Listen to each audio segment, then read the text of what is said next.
Salut les frères et les sœurs, que la paix de Dieu soit avec vous. Le message que je vais vous traduire ce soir, c'est vraiment important. C'est quand même la continuation du message à propos du ravissement. Et en particulier, c'est focalisé sur les fausses doctrines à propos du ravissement selon les Écritures. Donc, j'irai vous donner toutes les références que Frère Joseph a données. Donc, prenez papier et stylo, car les références sont beaucoup. Et car comme vous savez, comme Joseph nous enseigne toujours, justement, la manière la plus efficace pour confirmer ou pas les écritures, c'est le faire à travers les écritures même. Donc, c'est cela que je vais vous faire. Les, j'ai tâché de diviser ce message en 6 parties, donc seront 6, disons, les doctrines sur lesquelles nous focaliserons l'attention euh, ce soir. Donc, le premier, la première, c'est prise à partir d'un pas de la Bible qui c'est Apocalypse 3, 10. Je vais vous lire la référence. Parce que tu as gardé la parole de la persévérance en moi, je te garderai aussi à l'heure de la tentation qui va venir sur le monde entier, pour éprouver les habitants de la terre. À partir de cela, il y a des personnes qui disent que le ravissement, c'est donc avant la tribulation. Quand ici dit euh, pour, comme tu as persévéré, tu seras gardé de l'heure de la tentation qui va venir. En réalité, si on lit seulement ce verse, si on lit ce verse, on n'a pas une compréhension complète de ce qu'est le contexte aussi de cette écriture, car en réalité c'est une prophétie donnée à l'église de Philadelphie et qui regarde la persécution des chrétiens. Oui, c'est vrai, mais de la partie des Romains. Donc n'a rien à voir avec le ravissement. Cela parle de la persécution que les chrétiens ont vécu pendant l'Empire romain. Et donc c'était une prophétie donnée pour cela. Quand même, l'autre partie sur laquelle on doit focaliser l'attention, toujours en ce qui concerne cette écriture, c'est que ici, le ravissement, si on interprète de façon trompée ce pas, semble être un prix pour la persévérance, comme il y a écrit, non? En réalité, si on lit bien les Écritures, on voit que cela n'est pas le prix. Donc, le salut est, ce n'est pas un prix, je veux dire. Ici, il semble que, ah bon, Jésus arrive, nous ravisse, et donc cela c'est le prix. Non. Et à partir de cela, il y a quand même des fausses interprétations à propos du salut et du prix des bénédictions dues après le salut. Donc, on doit dire que, pardon, on ne doit pas confondre le salut et les prix.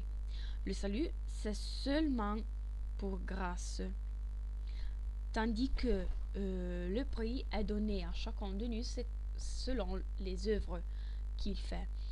Donc, quand même, tous les chrétiens sont sauvés, mais il y aura des chrétiens qui n'auront plus de bénédiction par rapport à d'autres chrétiens à cause de leur fidélité, de leurs œuvres, de les fruits qu'ils ont fait pendant leur vie.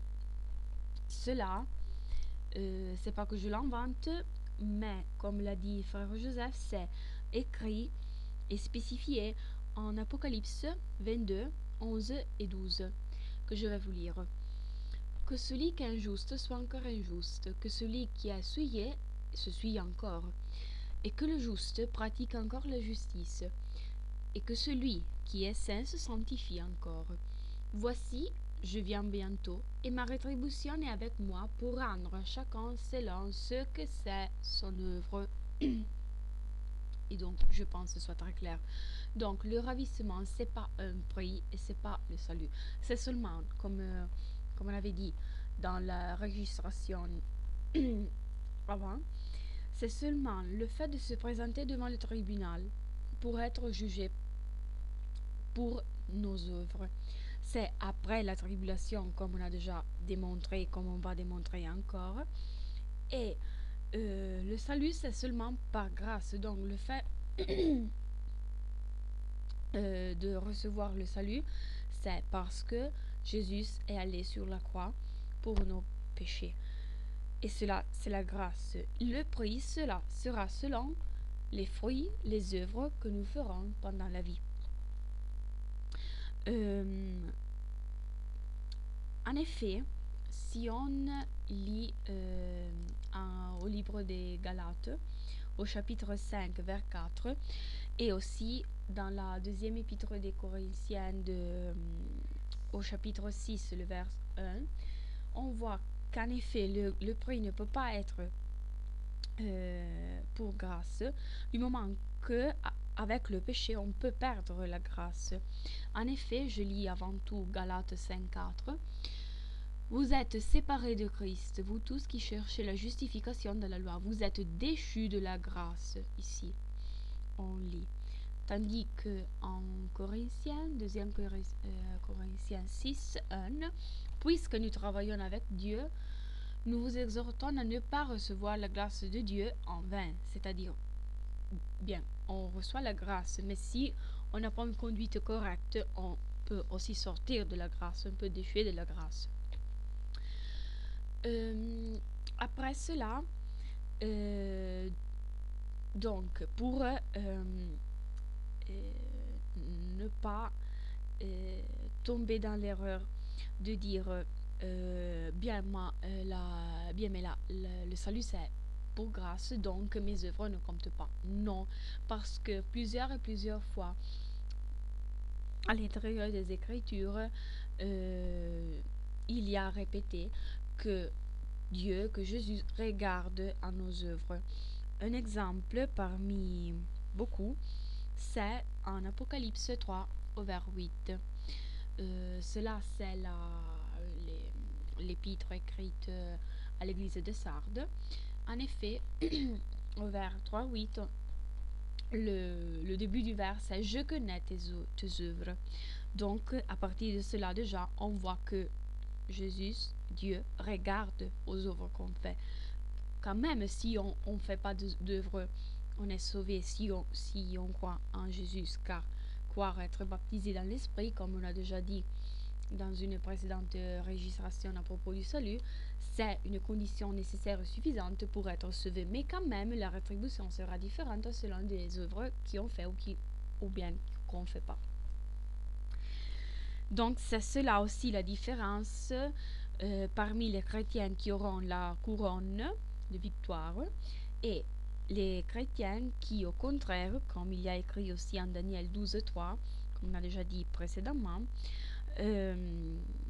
sont condamnés, entre guillemets, qui sont quand même sauvés, mais sont condamnés, entre guillemets, à la honte éternelle, c'est-à-dire qui seront dans une condition de toutes sortes semblables à celle des vierges sans huile.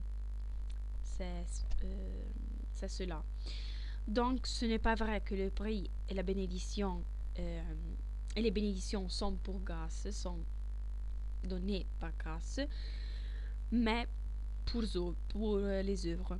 La seule chose, disons, qui est donnée par grâce, c'est le salut.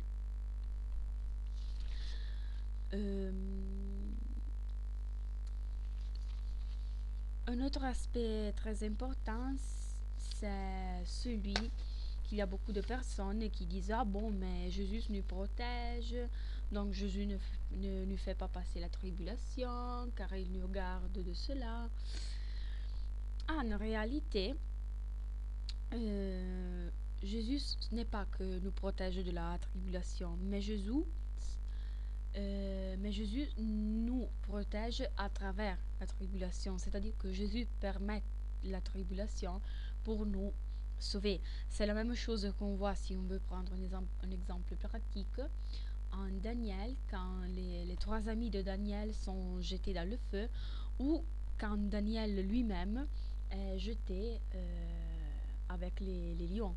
C'est pas que Dieu l'a gardé a gardé Daniel des lions ou que Dieu a gardé les amis de Daniel du feu. C'est qu'à travers cette expérience, il les a protégés, il les a gardés, il a fait quelque chose qui c'était pour leur salut. Mais en réalité, ils ont passé tout cela. Et donc, ce qu'on doit comprendre, c'est que la protection que Dieu nous donne, que Jésus nous donne, ne signifie pas que on ne mourra pas pour Jésus, pour Dieu. Non, nous pouvons aussi mourir. Nos corps peuvent mourir. Mais ce qui Dieu protège, ce qui notre foi protège, ce qui Jésus protège en réalité, c'est l'âme. En effet, il est écrit en Matthieu 10 on doit avoir peur de ce qui peut tuer nos âmes et nos corps, non pas seulement de celui qui peut faire mourir nos corps, car ce qui importe, c'est le salut de l'âme, de l'esprit. Et donc, à partir de cela, on a vu comme en réalité, c'est une fausse doctrine, celle de dire ah non, l'Église ne passera pas la tribulation. Non, ce n'est pas comme ça. Et en effet, il y a eu, si on lit la Bible, plein de persécutions envers les chrétiens, envers les fils de Dieu. Mais quelqu'un est mort, quelqu'un non.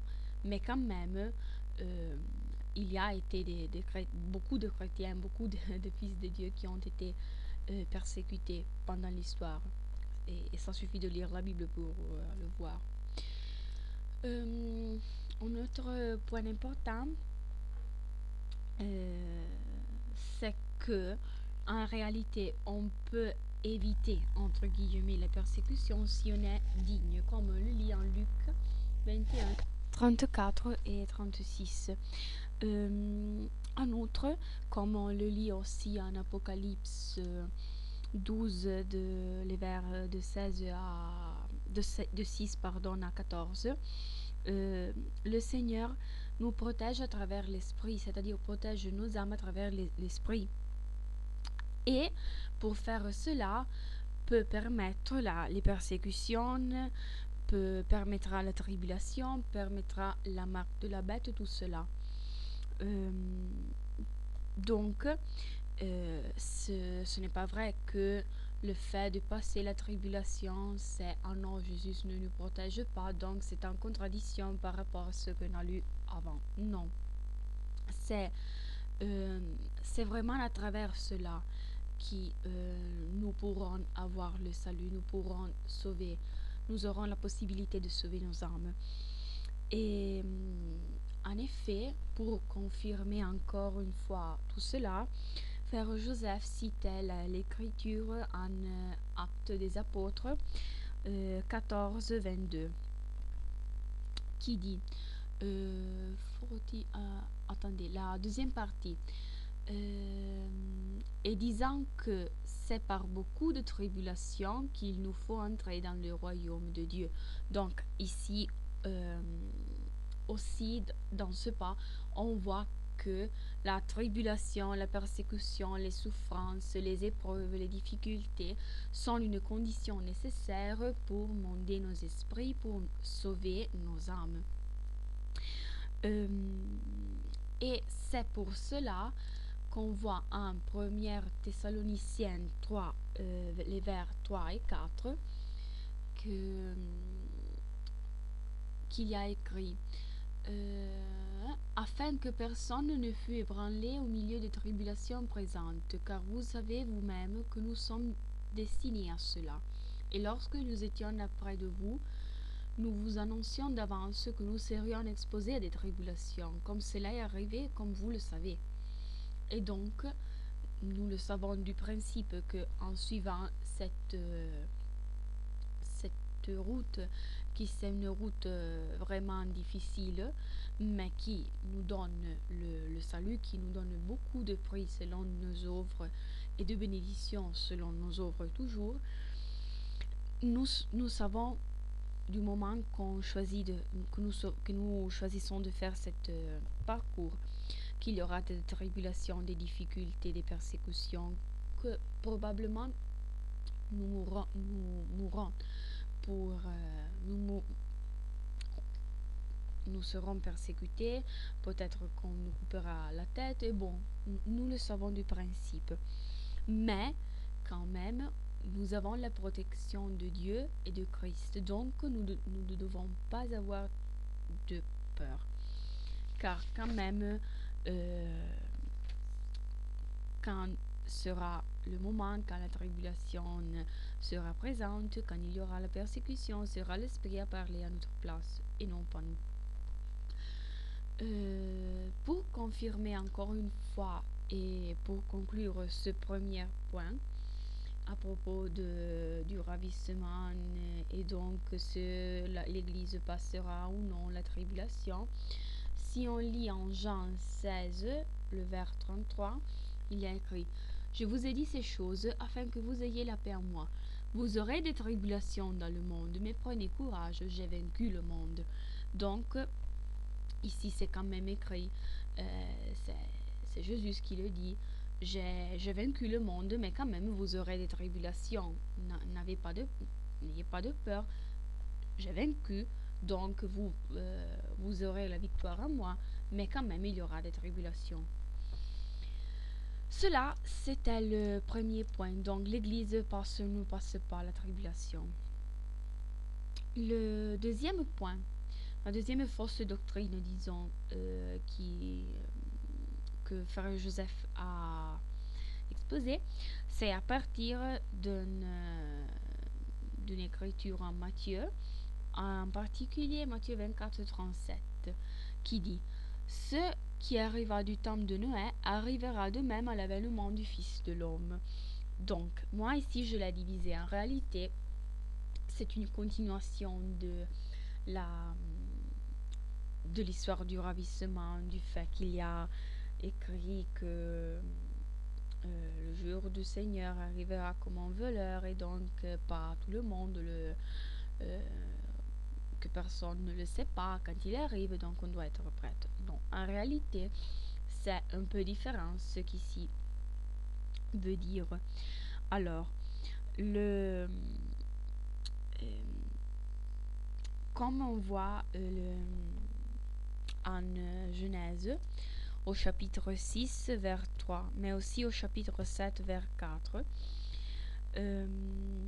oui, aussi quand il y a été l'épisode de Noé, les gens, il y avait des gens qui mangeaient, buvaient, se mariaient, etc., etc. Mais ceci, c'était les personnes qui n'avaient pas de foi, qui ne croyaient pas ce que Dieu disait à travers Noé. Donc, la réalité, c'est que comme au temps de Noé, il y avait des personnes, même des personnes qui croyaient en Dieu, qui n'écoutaient pas la voix de Dieu et qui n'ont pas cru à ce que Dieu disait à travers Noé, donc la catastrophe c'était imminente. Il y aura aussi pendant la tribulation des personnes, des chrétiens, des personnes qui ne croient pas, qui ne seront pas prêtes, qui seront complètement dans l'obscurité et que pour cette raison n'auront pas la possibilité de comprendre les signes des temps et donc ne pourront pas comprendre quand le Seigneur va retourner. Mais en réalité, il y aura aussi des personnes comme Noé qui comprendront parfaitement cela parce qu'ils seront à même d'entendre la voix de Dieu, de comprendre la parole de Dieu et qui seront soumis à la volonté de Dieu. Donc, il y aura des personnes comme Noé, des vrais chrétiens, des fidèles, comme Noé a été, qui euh, sauront quand le jour du Seigneur arrivera. Mais il y aura quand même des chrétiens qui ne sont pas fidèles, qui n'ont pas donné tout leur cœur à Dieu, à Jésus, qui ne servent pas Dieu en esprit et en vérité, qui sont complètement dans l'obscurité. Et avec eux, il y aura quand même tous ceux qui ne croient pas, les athées et ceux qui ne croient pas, donc qui n'ont pas donné leur vie à Dieu, à Jésus, et qui ne seront pas à même de comprendre les signes des temps et de comprendre quand le Seigneur retournera. Et donc c'est pour ces personnes que le jour du Seigneur arrivera comme un voleur. En effet, si on lit le chapitre en général de Matthieu 24, on voit que c'est pour ces chrétiens qui ne croient pas et qui n'obéissent pas à la parole de Dieu, qui font de quelque manière, oui, c'est quand même pour ceux qui ne croient pas, mais c'est aussi pour tous les chrétiens qui ne croient pas et qui n'obéissent pas à la voix de Dieu, qui font tout le contraire de cette manière, de quelque manière, disait frère Joseph, de ce qu'il y a écrit en Proverbe 22, 3, que maintenant je vais vous lire. Attendez, Proverbe 22, 3. L'homme prudent voit le mal et se cache, mais le simple avance et sont punis. Donc, c'est pour ces hommes qui sont simples, qui avancent sans s'arrêter, qui le jour du Seigneur sera quelque chose d'inattendu. Et comme il y a toujours écrit en Daniel au chapitre 12, les vers 4 et le vers 10, seront les personnes, les mauvaises personnes qui ne comprendront pas cela. En effet, au vers 4, on voit: Toi, Daniel, tiens secrète ces paroles et scelle le livre jusqu'au temps de la fin. Plusieurs alors le liront et la connaissance augmentera. Le 10. Plusieurs seront purifiés, blanchis et purés. Les méchants feront le mal et aucun des méchants ne comprendra. Mais ceux qui auront l'intelligence comprendront.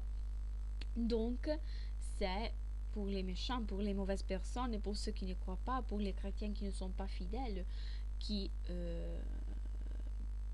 que sera un événement quand même inattendu. Et en effet, cela, on le lit aussi, on a la confirme de cela aussi dans le livre de Jean, dans l'évangile de Jean, le chapitre 10, le vers 27-28, dans lequel on dit: Mais vous ne croyez... Non, attendez, pardon. Mes brebis entendent ma voix. Je les connais et elles me suivent.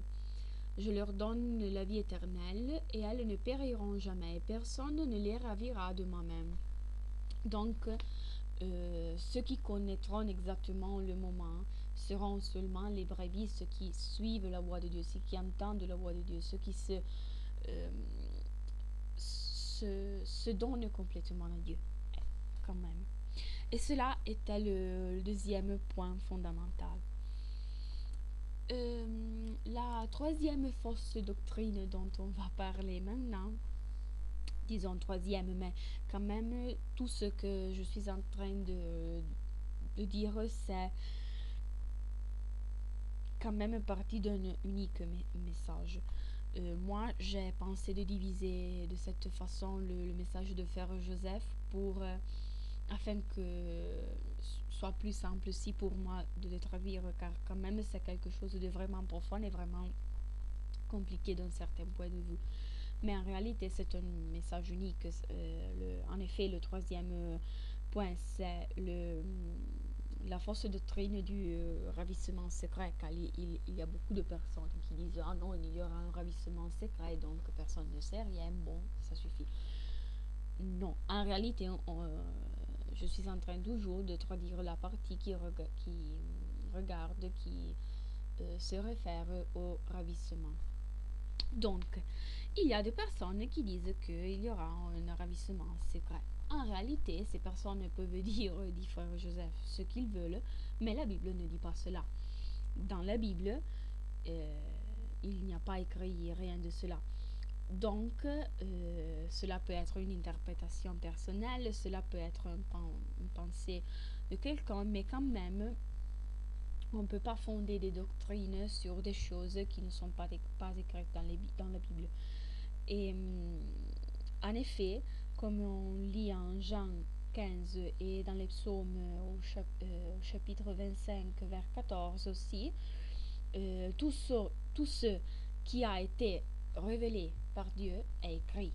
Donc, s'il y a quelque chose qui n'est pas écrit, c'est quelque chose qui a ajouté l'homme, mais qui n'a pas dit Dieu. Donc, comme la Bible ne parle pas d'un ravissement secret, on ne peut pas fonder une doctrine d'un ravissement secret qu'en réalité n'est pas mentionné dans la Bible. À confirmer cela, il y a un verset de Matthieu, beaucoup de vers. En réalité, maintenant, je vais vous lire Matthieu 24, de 25 jusqu'à 30. Pardon, Matthieu 24, 30. Pardon. Donc, car il se lèvera de faux Christ et de faux prophètes. Ils feront de grands prodiges et des miracles, au point de séduire, s'il était possible, même les élus. Voici, je vous l'ai annoncé d'avance. Si donc on vous dit, voici, il est dans le désert, n'y allez pas. Voici, il est dans les chambres, ne le croyez pas.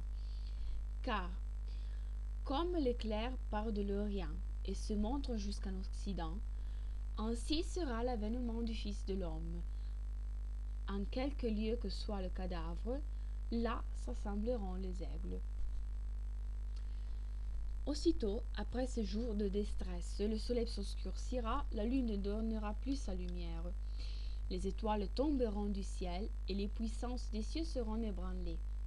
Alors le signe du Fils de l'homme paraîtra dans le ciel. Toutes les tribus de la terre se lamenteront, et elles verront le Fils de l'homme venant sur les nuées du ciel avec puissance et une grande gloire. Et je souligne toutes les tribus de la terre. Donc, il n'y aura pas une personne, néanmoins une seule personne qui ne le verra pas. Tout le monde le verra, chaque yeux le verra. Et donc, on ne peut pas dire que le retour de Jésus sera quelque chose de secret qui personne ne sait pas, car chaque yeux le verra, car toutes les tribus de la terre le verront. Et en effet, cela est aussi confirmé en Apocalypse, chapitre 1, oui, chapitre 1, le vers 7. Voici, ils viennent avec les nuées, et tout œil le verra, même ceux qui l'ont percé. Toutes les tribus de la terre se lamenteront à cause de lui. Oui, amen. Amen. Vraiment, merci. Dieu merci, Jésus. En effet, ici, on voit aussi que même ceux qui l'ont percé le pourront voir. Donc, vraiment, ce sera quelque chose que sera évident, et sera évident pour tout le monde, pour tous. Donc, on ne peut pas dire qu'il y aura un ravissement secret, car comme il n'y a pas écrit qu'il y a un ravissement secret, il y a au contraire écrit que chaque œil le verra. Donc cela est même en contraste avec ce qu'il a écrit dans la Bible.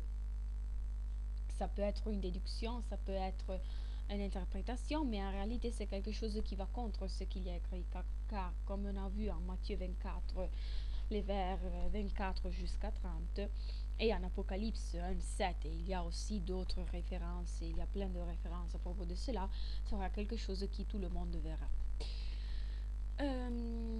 Et cela, c'était le troisième point. Le quatrième point, qui se relie un peu au discours du fait que le jour du Seigneur arrive comme un voleur, disons. C'est une doctrine qui a été fondée, disons, à partir d'un vers qu'il y a en 1 Thessaloniciens 5, c'est le vers 2, le deuxième vers, dans lequel, en effet, il y a écrit « Car vous savez bien vous-même que le jour du Seigneur viendra comme un voleur dans la nuit. » Et donc, cela semble être, si on lit seulement ce tout petit vers-là, semble en effet que personne ne peut pas savoir, car sera quelque chose d'inattendu. En réalité, disait frère Joseph, et cela c'est vraiment fondamental à mon avis, si on lit aussi les vers successifs jusqu'au 9, on voit que cela n'est pas vraiment cohérent avec l'interprétation qu'on peut donner si on lit seulement le vers 2. Car si on lit jusqu'au 9, on lit. Quand les hommes diront paix et sûreté, alors une ruine soudaine le surprendra, comme les douleurs de l'enfantement surprennent la femme enceinte, et ils n'échapperont point. Mais vous, frères, vous n'êtes pas dans les ténèbres, pour que ce jour vous surprenne comme un voleur. Vous êtes tous des enfants de la lumière et des enfants du jour. Nous ne sommes point de la nuit ni des ténèbres. Ne dormons donc point comme les autres, mais veillons et soyons sobres. Car ceux qui dorment, dorment la nuit, et ceux qui s'envirent, s'envirent la nuit. Mais nous qui sommes du jour, soyons sobres, ayant revêtu la cuirasse de la foi et de la charité, et ayant pour casque l'espérance du salut. Car Dieu ne nous a pas destinés à la colère, mais à l'acquisition du salut par notre Seigneur Jésus-Christ. Amen. Et puis il continue. Quand même, c'est vraiment clair que celle-là c'est une fausse doctrine, car ça suffit de lire 2 vers après. Mais vous, frères, vous n'êtes pas dans les ténèbres pour que ce jour vous surprenne comme un voleur. Donc, déjà ici, il le dit clairement. Si on est fidèle et on suit la voie de Dieu, on se soumet à la voie de Dieu, le jour du Seigneur ne nous surprendra pas comme un voleur. Et puis, le dit encore, ne dormons donc point comme les autres, donc comme les autres chrétiens qui dorment et qui ne se rendent pas compte des signes des temps, mais veillons et soyons sobres. Donc cela c'est vraiment clair, comme le disait frère Joseph. En plus, toujours en faisant comme frère Joseph nous a dit toujours, non? Donc chercher des confirmes des Écritures dans l'Écriture même. Si on voit en effet Apocalypse 3, 1 jusqu'à 3, il y a dit exactement la même chose. Voici ce que dit à celui qui a les 7 esprits de Dieu, les 7 étoiles. Je connais tes œuvres, je sais que tu passes pour être vivant et tu es mort. Sois vigilant et affermis le reste qui est près de mourir. Car je n'ai pas trouvé les œuvres parfaites devant mon Dieu. Rappelle-toi donc comment tu as reçu et entendu, et garde et répands-toi. Si tu ne veilles pas, je viendrai comme un voleur. Si tu ne veilles pas, je répète, je viendrai comme un voleur, et tu ne sauras pas à quelle heure je viendrai sur toi. Mais ce qui est dit avant, c'est fondamental. Si tu ne veilles pas.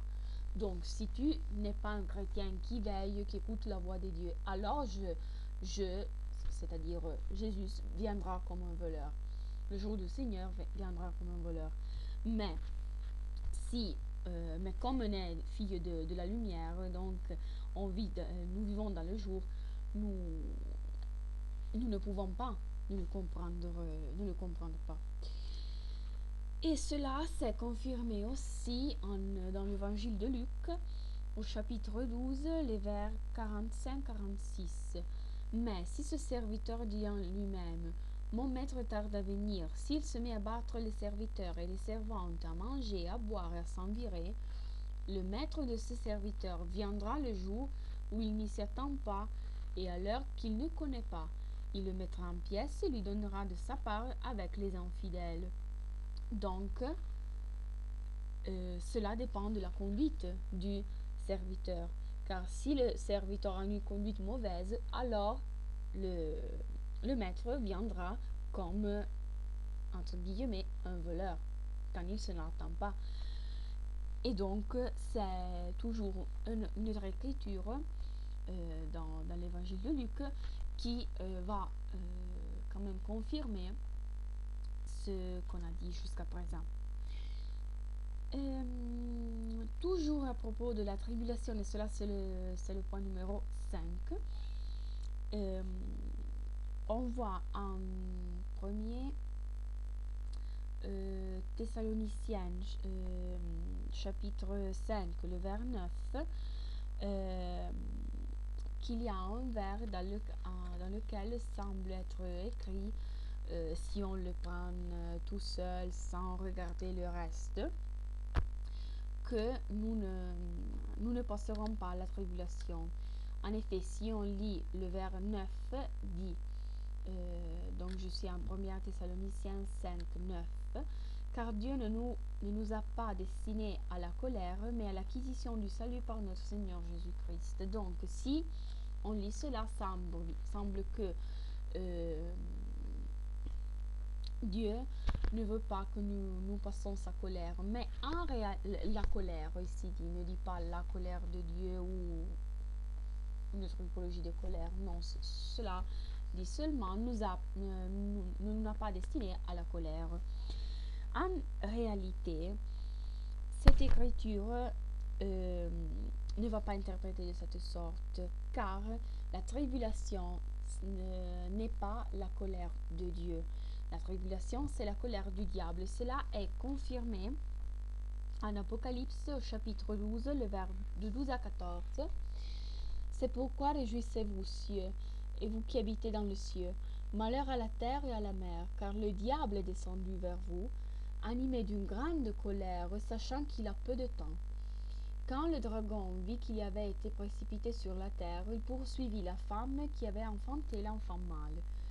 Et les deux ailes du grand aigle furent données à la femme, afin qu'elle s'envolât au désert, vers son lieu, et ici on parle de l'Église, où elle se nourrit un temps, des temps et la moitié d'un temps, et cela, c'est un temps, des temps, la moitié d'un temps, c'est les 3 années et demie de la tribulation, loin de la force du serpent. Donc, ici, c'est spécifié que c'est la colère du diable. Donc, les 3 années et demie, un temps, des temps et la moitié d'un temps, de colère, de tribulation ne sont pas la colère de Dieu, car la colère de Dieu arrive après la tribulation, après le ravissement, quand Jésus, quand même les élus ont été préservés, ont été gardés, et donc il y aura la colère de Dieu qui sera renversée sous tout le reste du monde qu'il y aura, mais pas sur les élus. Donc cela c'est la raison pour laquelle on ne peut pas penser que le vers, l'écriture de 1 Thessaloniciens 5, 9 peut être interprété comme ah bon, l'Église ne passe pas la tribulation. Non, car la tribulation n'est pas la colère de Dieu dont on parle ici en réalité, car quand même l'Église, les élus ne seront pas destinés à la colère de Dieu.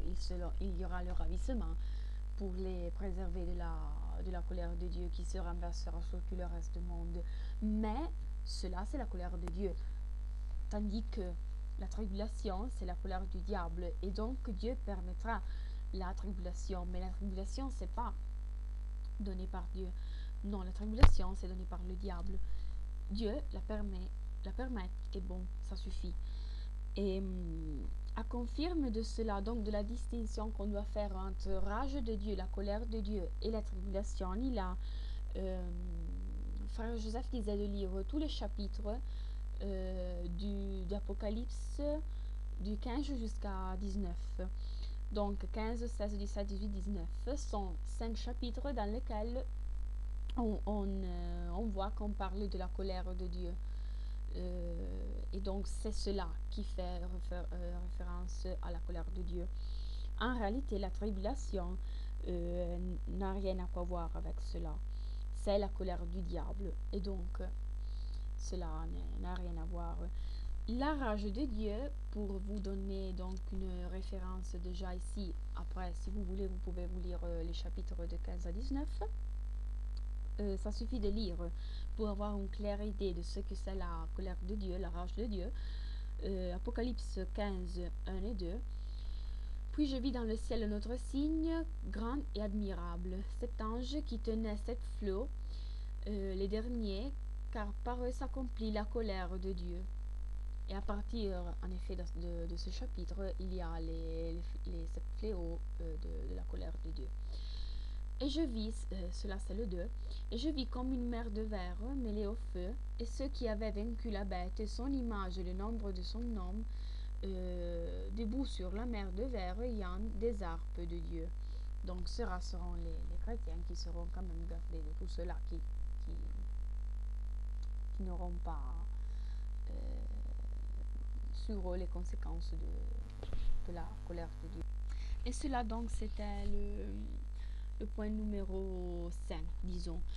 Le dernier point, c'est à propos de vers de toujours Matthieu 24, en particulier le vers 16 et le vers 21. Le vers 16 dit « Alors que ceux qui seront en Judée fuient dans les montagnes ». Le 21 dit « Car alors la détresse sera si grande qu'il n'y en a point eu de pareil depuis le commencement du monde jusqu'à présent et qu'il n'y en aura jamais. » À partir de cela, il y a quelqu'un qui dit que ces vers se réfèrent seulement aux Juifs, aux personnes de la Judée de l'époque. En réalité, cet extrait, c'est un desquels dans lesquels Jésus parle à travers les paraboles. Donc, bien, en effet, en plus, on doit penser que quand Jésus a dit cela, il y avait seulement ces Juifs, donc il ne pouvait pas parler à d'autres personnes. Mais quand même, si on l'interprète en tant que parabole, comme en fait est, c'est un message référé au peuple de Dieu. Donc, à tous les chrétiens, les chrétiens qui étaient liés, donc les juifs, ceux qui étaient liés à ce moment-là en Judée, mais aussi à ceux qui seront venus après, donc à ceux qui seront les 12 tribus des chrétiens, dont ceux qui en Romains 2, 28, 29, sont appelés les circoncis du cœur dans l'esprit. En effet, si on lit en Romains 2, 28, 29, on lit « Les Juifs, ce n'est pas celui qui en a les dehors. Et la circoncision, ce n'est pas celle qui est visible dans la chair. Mais le Juif, c'est celui qui est intérieurement. Et la circoncision, c'est celle du cœur selon l'esprit et non celle de la lettre. Le louange de ce Juif ne vient pas des hommes, mais de Dieu. Donc, c'est référé à tous les chrétiens, en général, au peuple de Dieu, aux élus. Et on a une confirme de cela toujours en lisant un peu plus avant en Matthieu, si on va du vers 21 qu'on a lu avant jusqu'au 31. Il enverra ses anges avec les trompettes retentissantes et ils ressembleront ses élus des quatre vents, depuis une extrémité des cieux jusqu'à l'autre. Donc cela se réfère à tous les chrétiens, à tous les élus qu'il y a sur toute la terre. Et donc c'est cela la, c'est celui-ci le vers qui fait comprendre comme en réalité cette fausse doctrine de penser que ce message était seulement référé aux personnes qui étaient en Judée à ce moment-là quand Jésus a parlé. Non, c'est faux. En réalité, c'est référé sans doute à eux, mais aussi à tous les chrétiennes, non, qui seront qu'il y aura aussi après ce moment-là. En effet, cela est, on le voit aussi écrit en Jacques au chapitre 1, où on voit quand même que, je veux dire, le fait que cela se réfère à tous les chrétiens, non aux 12 tribus, car il y a quelqu'un qui dit, ah non, les 12 tribus sont seulement ces particulières personnes, et à partir de cela, il y a toute une fausse interprétation de 144 000 qui sont seulement ceux qui appartiennent aux 12 tribus d'Israël. Non, cela c'est faux. Ici, en effet, on voit Jacques 1, 1. Jacques, serviteur de Dieu du Seigneur Jésus-Christ, aux 12 tribus qui sont dans la dispersion. Donc, cela veut dire à toutes les chrétiennes qui sont en dispersion sur la terre à ce moment-là, mais aussi à ceux qui seront dans la dispersion dans le futur. En effet, aussi aujourd'hui. Et donc, ce sont des tribus, disait frère Joseph, spirituelles, non? Ces 12 tribus sont des tribus spirituelles. En effet, il disait, frère Joseph disait, chaque chrétien appartient donc à une à une de ces tribus spirituelles. Et pour le comprendre, et cela c'était un peu la conclusion de ce message, ça suffit de le demander à Dieu. Donc, on a vu aucune parmi les plus entendues des fausses doctrines selon les Écritures, pardon. Donc, c'est celle du ravissement si c'est avant ou après la tribulation. Non, on a dit que nous avons dit que c'est après la tribulation. Nous avons dit qu'il n'y a pas un ravissement secret car chaque œil verra le retour du Seigneur. Nous avons dit que le ravissement sera quand même après la tribulation et sera se présenter pour les fils de Dieu, pour les élus devant le tribunal pour être jugés. Sera quand même un moment dans lequel Jésus se retournera pour les élus, pour le ravissement, afin que la colère de Dieu qui sera après, qui se renversera sur le monde après le ravissement, afin que les élus ne portent pas sur eux les conséquences de cette colère de Dieu, mais que les conséquences les portent sur eux seulement ceux qui ont adoré la bête et ceux qui n'ont pas choisi Dieu et Jésus. Enfin, on a vu que donc le message de Matthieu 24, en particulier ce qu'il y a écrit à partir des vers 16 et 21, n'est pas référé seulement aux personnes de la Judée de cette époque, mais c'est référé en sens abstrait à tous les chrétiennes qui, on peut dire, font partie, comme le dit Jacques, aux 12 tribus, et donc à ces tribus spirituelles qui réunissent toutes les chrétiennes du monde. J'espère que ce message a été assez clair et que Dieu nous bénisse et bonne soirée à tous.